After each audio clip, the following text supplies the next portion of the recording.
Attention please.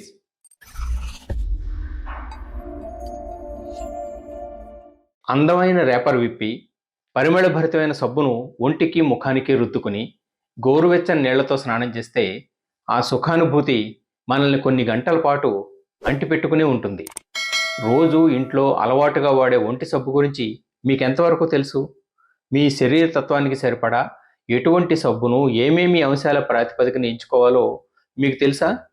ఇదిగో వినండి. మంచి సబ్బు ఏదైనా ఒంటికి పట్టిన మురికిని జిడ్డును వదిలిస్తుంది, చక్కటి పరిమళాన్ని శరీరానికి అద్దుతుంది, ఆహ్లాదకర అనుభూతిని ఫ్రెష్ ఫీలింగ్ను కలిగిస్తుంది. అంతేనా?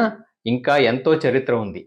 నాగరిక సంస్కృతిలో విడదీయలేనంతగా ముడివడిపోయిన ఉత్పత్తుల్లో సబ్బు ఒకటి. ఆధునిక జీవితాల్లో ఒంటి సబ్బు లేని వాడని ఇళ్ళు అత్యంత అరుదని చెప్పాలి. మరి అంతకుముందు సబ్బులు కనుక్కోవడానికి మునుపు ఏం చేసేవారు? కొన్ని వందలు వేల సంవత్సరాల క్రితం బొగ్గు కాల్చి ఆ బూడిద నీటిలో కలిపి ఆ ద్రవాన్ని ఒంటికి రుద్దుకునేవారన్న కథనాలు ఇప్పుడు ఎవరికీ నమ్మశక్యం కాకపోవచ్చు. అనంతర కాలంలో మట్టిని, మూలికలను, ఔషధాలను వేరువేరు కాంబినేషన్లలో వాడడం మొదలైంది. పురాతన ఈజిప్ట్లో జంతువులు, కాయగూరల నుంచి తీసిన నూనెల్ని శరీరం శుభ్రం చేసుకోవడానికి ఉపయోగించేవారు. గ్రీకులు, రోమన్లు వివిధ రకాల నూనెలతో ప్రయోగాలు చేసినట్లు చరిత్ర చెబుతోంది.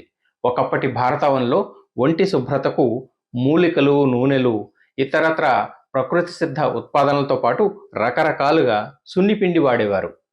గతంలో శనగపిండిలో మినప్పప్పు, శనగపప్పు వేసి మెత్తగా దంచి ఆ మిశ్రమంలో కొంచెం గంధాన్ని మిళాయించి సున్నిపిండిగా వినియోగించేవారు. పెసలు, గుప్పెడు బియ్యం, పసుపు మిక్సీ పట్టి ఆ పిండిని ఒంటికి రాసుకుని స్నానం చేయడం ఇంకో పద్ధతి. శనగపిండి, పెసరపిండి, బియ్యపిండి వంటివి చర్మంపై పేరుకున్న మృత కణాలను తొలగిస్తాయి. సున్నిపిండిలో పసుపు, తులసి వంటివి జోడిస్తే అవి చర్మాన్ని ఆరోగ్యంగా ఉంచుతాయి. ముఖ్యంగా ఫంగల్ ఇన్ఫెక్షన్లు రాకుండా నివారిస్తాయి. కమలాఫలాల తొక్కలు, గులాబీ రేకుల మిశ్రమం లాంటివి జత చేస్తే విటమిన్ ఏ, విటమిన్ సి సమకూరి చర్మాన్ని ఫ్రెష్గా ఉంచుతాయి. క్రీస్తు పూర్వం 1500 ప్రాంతాల్లో పురాతన ఈజిప్షియన్లు జంతువుల కొవ్వును, నేట్రన్ అనే లవణ పదార్థాన్ని కలిపి ఆ మిశ్రమాన్ని శరీరం శుభ్రపరచుకోవడానికి ఉపయోగించేవారు.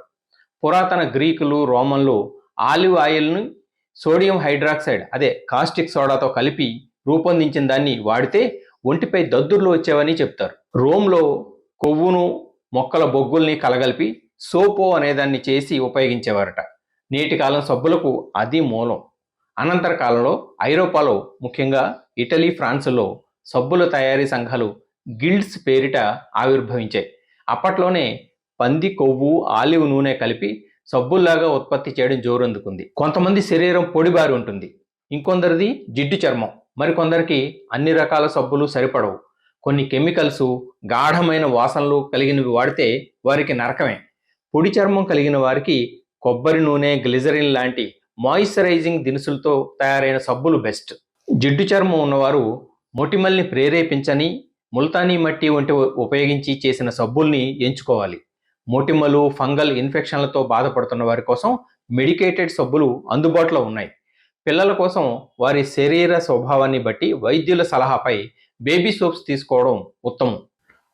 ఒంటి సబ్బుల ఎంపికలో 2 కీలక అంశాలను తప్పనిసరిగా గుర్తుంచుకోవాలి.